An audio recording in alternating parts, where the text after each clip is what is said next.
Quick, what's common between beef burgers, baseball training, and auto mufflers? Tough question. Let's ask it another way. What's the common factor between McDonald's, D-Bat, and Meineke? You may know the answer if, along with the Big Mac, you've absorbed a fragment of the romantic story of Ray Kroc. He's the salesman who created what became the world's biggest fast food chain. He did it by making a deal with a couple of men called the McDonald's, brothers they were, owners of a small restaurant chain, and the deal was he could use their brand name and their methods. Then he invited small entrepreneurs to open McDonald's that they'd run as operators, with an ownership stake.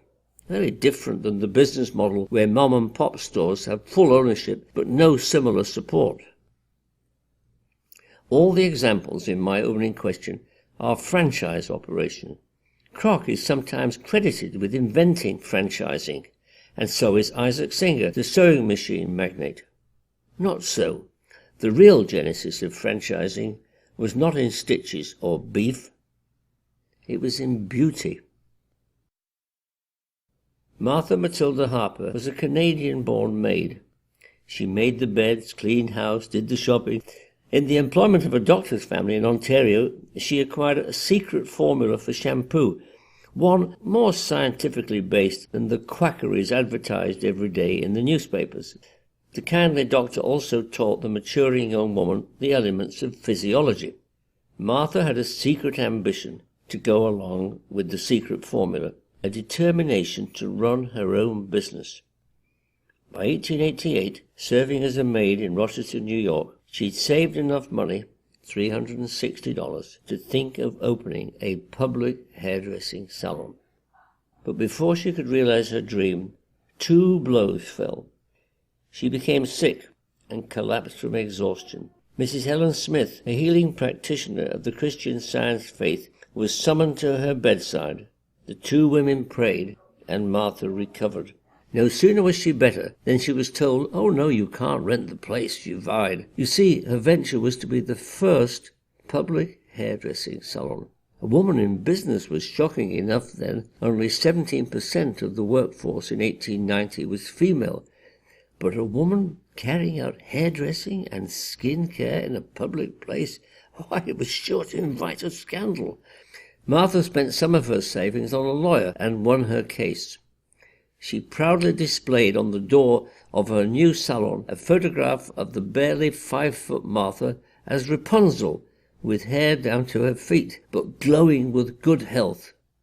Her sickness, too, had proved a boon. Her ambition was now propelled by Christian Science values. The Harper method, as she came to call her services, was as much about servicing the soul as it was about cutting hair.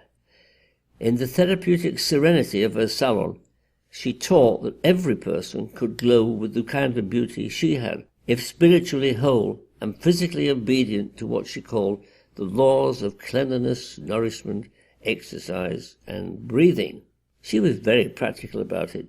She even designed the first reclining shampoo chair, though she neglected to patent the invention.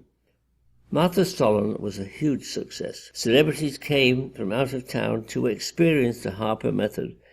They enjoyed the service so much that they urged her to set up a salon in their cities. And this is where Martha's ethical sense inspired her crowning innovation. Instead of commissioning agents, as other innovators had done, from 1891 she installed working-class women just like herself, in salons exactly like hers, dedicated to her philosophy and her products.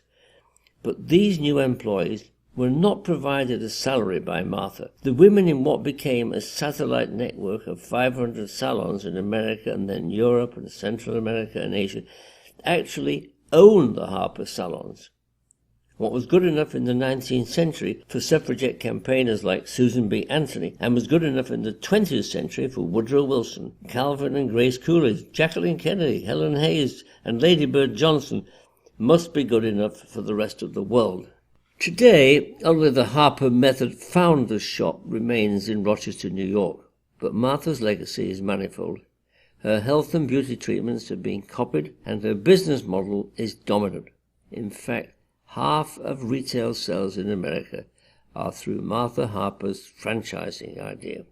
So next time you enjoy a McDonald's hamburger or a good night's rest at a Days Inn, think of Martha, because these franchises might not be the same without her inventing the model over a century ago.